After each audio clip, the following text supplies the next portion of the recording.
चर्चा करते हैं और भी बैंकिंग स्टॉक्स पर।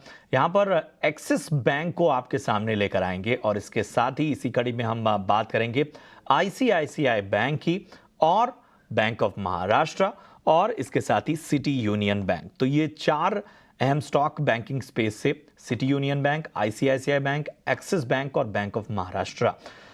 समित, आप तक आवाज पहुंच रही है क्या? जी हाँ जी। मैंने जो चार बैंकिंग स्टॉक के नाम लिए, जरा उस पर नजरिया दीजिए अपना। देखिए, बैंकिंग स्टॉक्स का रिसेंटली हमने काफी ज्यादा अंडर परफॉर्मेंस देखा है। हालांकि वनडे अप वनडे डाउन ये लास्ट 4 दिनों की प्राइस एक्शन है अगर हम बैंकिंग स्टॉक्स की देखें तो। सो प्राइवेट बैंकिंग ओवरऑल अच्छे खासे प्रेशर में रहे, पीएसयू बैंक्स ने आउट परफॉर्म किया है। तो यहाँ पे अगर एक्सिस और आईसीआईसीआई की अगर बात करें तो एक्सिस में हमें स्ट्रेंथ ज्यादा दिख रही है और इसमें एक लेवल हमें देखना है 1080 का। जैसे ही एक्सिस बैंक 1080 के ऊपर सस्टेन होना स्टार्ट होता है तो आपको 1100 1120 तक एक पुल बैक मूव दिख सकता है। और आज के लिए तो डेफिनेटली बायस सुबह से पॉजिटिव है, बट क्योंकि लास्ट 4 दिनों की प्राइस एक्शन थोड़ी डिसेप्टिव रही है, हम उसके कंफर्मेशन के लिए वेट करेंगे। 1080 का लेवल ब्रेक होने के बाद आपको 1100 1120 के लेवल्स एक्सिस बैंक में दिखेंगे। और आईसीआईसीआई की बात करें तो ओवरऑल ओवरऑल एक रेंज में स्टॉक है 1050 ऑन दी हायर साइड। और जब भी ये 990 980 काइंड ऑफ जोन पे आता है वहां से ये स्टॉक में अच्छी खासी रिकवरी आज देखने को मिल रही है। और आज हम देख रहे हैं कि वापस से सरकारी बैंकों में, सरकारी कंपनियों में एक काफ़ी अच्छी रिकवरी देखने को मिल रही है।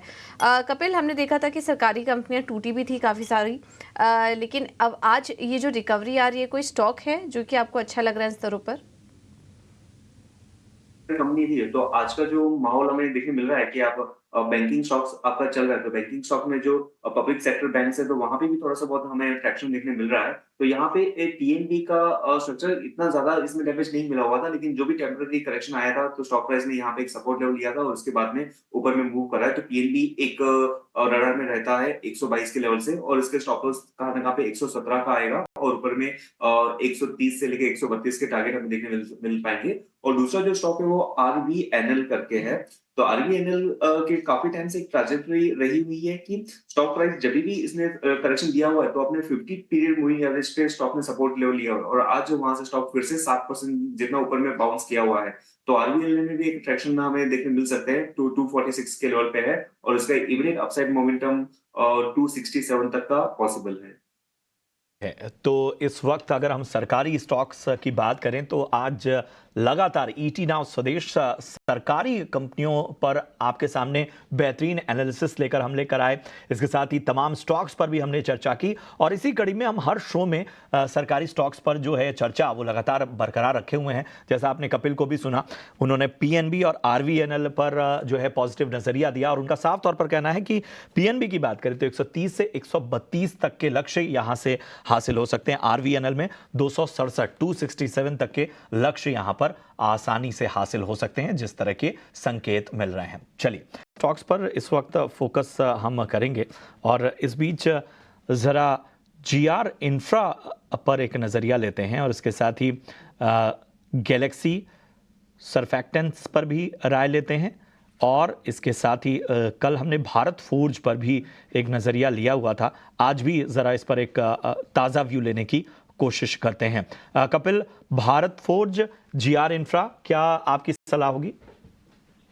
जी, भारत फोर्ज चार्ट हम देखते हैं तो ओवरऑल स्ट्रक्चर उसका काफी अच्छा था, लेकिन पिछले इस वीक में यानी 2 ट्रेडिंग सेशन में भारी भरकम एक डिक्लाइनिंग मोमेंटम देखने मिली हुई है। ऑलमोस्ट 2 दिन में ये स्टॉक 16% जितना नीचे ऑलरेडी डिक्लाइन हो चुका है। इसके वीकली सपोर्ट लेवल अभी कहाँ ना कहाँ पे मुझे 1050 के यहाँ पे देखने मिल रहा है। तो स्टॉक प्राइस काफी करीब इस लेवल के यहाँ पे आ गया था, लेकिन 2 दिन का डिक्लाइनिंग मोमेंटम में अभी तक कुछ हमें रिवर्सल साइन नहीं देखने मिली है, तो हमें साइडलाइन में रहना चाहिए। लेकिन 1000 से लेके 1025 के यहाँ पे अगर इस स्टॉक में कुछ रिबाउंड आता है तो काफी अच्छी बात है, क्योंकि वहां पे 200 दिन की मूविंग एवरेज भी कोइंसाइड होती है। तो फॉल कर रहा है तो लेट इट फॉल, और नीचे के लेवल पे चार्ट का स्ट्रक्चर अच्छा है तो नीचे के लेवल पे बेशक सपोर्ट लेवल पे बाई की अपॉर्चुनिटी ढूंढ सकते हैं।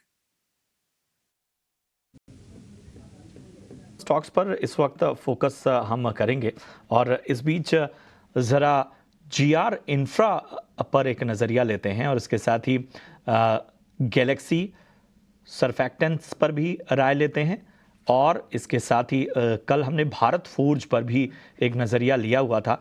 आज भी ज़रा इस पर एक ताज़ा व्यू लेने की कोशिश करते हैं। Kapil, Bharat Forge, GR Infra, क्या आपकी सलाह होगी?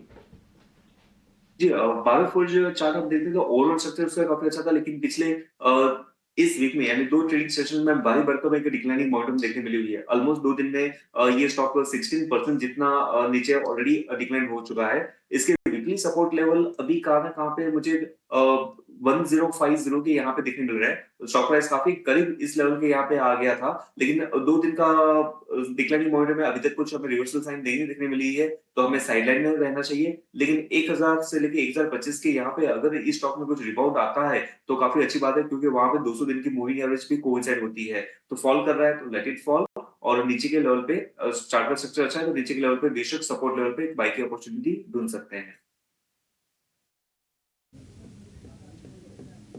ठीक है, तो इस स्तरों पर भी आप एंट्री लेने की सलाह आपके लिए भारत फोर्ज में, ये है सलाह आपके लिए।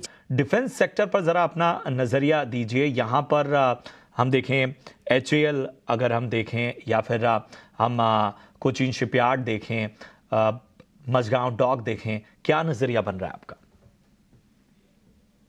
देखिए ओवरऑल ये स्टॉक्स में हमने एक कंटिन्यूस रैली देखी है लास्ट 1-1.5 सालों से विदाउट एनी मेजर करेक्शन। तो यहाँ पे कहीं ना कहीं ये स्टॉक्स थोड़े थम गए at least for short term. Larger degree trend अभी भी यहाँ पे रिवर्स होने की कुछ इंडिकेशंस नहीं है, but at least short term pause आने के इंडिकेशंस हम देख रहे हैं। अगर आप HL का चार्ट देखो तो उसमें थोड़ा सा पॉज आया है। कोचिन शिपयार्ड जो काफी टाइम के बाद 20 डे एक्सपोनेंशियल मूविंग एवरेज के नीचे क्लोज हुआ, उसके नीचे सस्टेन हो रहा है। तो यहाँ पे कहीं ना कहीं हमें लगता है कि थोड़ा आपको एक शॉर्ट टर्म पॉज ये सब काउंटर्स में दिख सकता है। तो ये पूरी थीम के लिए आप एक थोड़े टाइम के लिए टाइम वाइज कंसोलिडेशन देख सकते हो। बट अगर अच्छा टाइम वाइज कंसोलिडेशन और माइनर आपको प्रॉफिट बुकिंग या करेक्टिव मूव अगर मिलती है तो लो लेवल्स पे अच्छी खासी बाइंग अपॉर्चुनिटी भी आपको ये स्टॉक्स में दिख सकती है। कोचिन शिपयार्ड के अगर लेवल की वाइज बात करें तो यहाँ पे एक क्लस्टर ऑफ सपोर्ट है 780 से लेके 740 के जोन में। तो वहां पे अगर ये थोड़ा प्रॉफिट बुकिंग मोड एक्सटेंड होता है तो वहां पे आपको एक बाइंग अपॉर्चुनिटी मिल सकती है। And same goes with HL also. HL में अगर आपको 2600 के या 2650 के आसपास अगर लेवल्स मिलते हैं, थोड़ा आपको ये लेवल्स बड़े लगेंगे, बट ये हाई बीटा स्पेस है। तो आपको जैसे मूव्स आती है ऊपर की तरफ वैसे आपको थोड़ा करेक्टिव फेज में भी ये स्टॉक्स में प्राइस वाइज आपको 7-8% का करेक्शन दिख सकता है। तो लो लेवल्स पे बाय करने की हमारी सलाह होगी, नॉट एट करंट। ठीक है, तो ये है सलाह इस स्टॉक पर, HAL पर आपकी सलाह दे दी गई। 4% ऊपर आ चुका है सीमेंस नतीजों के बाद। मुनाफे में 6% की ग्रोथ, कामकाजी मुनाफा घटा है 4% से, लेकिन आय में भी देखेंगे तो वहाँ पर भी 21% की ग्रोथ कंपनी ने दर्ज की है। तो आय और मुनाफे दोनों के फ्रंट पर नंबर्स अच्छे नज़र आ रहे हैं। सीमेंस जैसे ही नतीजे आए स्टॉक में एक स्पाइक आया और 4% ऊपर ये स्टॉक आ चुका है। 4380 के लेवल्स के पास है ये स्टॉक इस वक्त। कपिल जी, क्या सलाह देंगे सीमेंस पर आप? सीमेंस ऑल टाइम हाई के लेवल पे चल रहा है और काफी टाइम से मींस लेट्स से कि 2020 से एक अपवर्ड राइजिंग चैनल में ट्रेड कर रहा है, और अपवर्ड राइजिंग चैनल में थोड़े से पॉज के बाद में फिर से ब्रेकआउट करना ये बुलिश कंटिन्यूएशन साइन ही इंडिकेट करता है। स्टॉक प्राइस थोड़ा रिजल्ट आ गया है तो थोड़ा सा प्राइस का फ्लक्चुएट करेगा, लेकिन एक आध दिन में ये सेटल हो जाएगा। 4377 के लेवल चालू है, तो स्टॉक का मुझे इंटरनल और इमीडिएट सपोर्ट लेवल को 4225 के यहाँ पे देखने मिलता है। 100 पॉइंट का करंट लेवल से फर्क में आता है, लेकिन 4000 का बेस प्राइस है तो परसेंटेज वाइज काफी कम होगा। तो 4225 के लेवल के यहाँ पे मुझे लग रहा है कि बाई की अपॉर्चुनिटी यहाँ पे आनी चाहिए, और नीचे में उसके 4125 के स्टॉप लॉस हम प्लेस कर सकते हैं, और ऊपर में 4400 4450 के अपसाइड पोटेंशियल भी देखने मिल सकते हैं। ओवरऑल चार्ट का स्ट्रक्चर काफी अच्छा है।